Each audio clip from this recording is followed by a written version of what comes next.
বেটু হলো তো মা, তাড়াতাড়ি করো। মা চলুন, আমিও রেডি। তুমি তুমি কোথায় যাবে? কেন, আপনাদের সাথে বিয়ে বাড়ি? হোয়াট? তোমার কি মনে হয় তোমার মতো একটা গে ভূতকে আমি ক্লাসে বিয়ে বাড়িতে নিয়ে যাবো? Too funny. এই পদ্মা, কটা বাজে? হ্যাঁ, আমার ব্রেকফাস্ট কোথায়? কি মা, এই গেও মেয়েটাকে বিয়ে বাড়িতে নিয়ে যাওয়া যায় না, অথচ এই গেও মেয়েটার হাতে ব্রেকফাস্ট খাবেন? ভগবান তো আপনাকেও দুটো হাত দিয়েছে, নিজের ব্রেকফাস্ট নিজে বানিয়ে খান না। শোন পদ্মা, আমি আমার ছেলের মিস্টার চৌধুরীর মেয়ে লিনার সাথে আবার বিয়ে দেব। আমিও ভাবছিলাম জানেন তো মা, যে আমি শ্বশুরমশাইয়ের আবার আরেকটা বিয়ে দেব।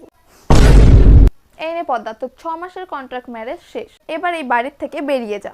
কি সহজে আপনি বলে দিলেন তাই না মা, যে কন্ট্রাক্ট শেষ। আমি এই 6 মাসে কি করিনি আপনাদের জন্য? শ্বশুর মশাই ঠান্ডার সমস্যা, আমি রোজ 3 বেলা নিয়ম করে গরম জল করে খাইয়েছি। সত্যিই তো, তুই আমাদের জন্য কত কিছু করেছিস পদ্মা, আমি তোর উপর কত অত্যাচার করে এসেছি। তুই কোথাও যাবি না পদ্মা, তুই এই সেন বাড়ির যোগ্য পুত্রবধূ।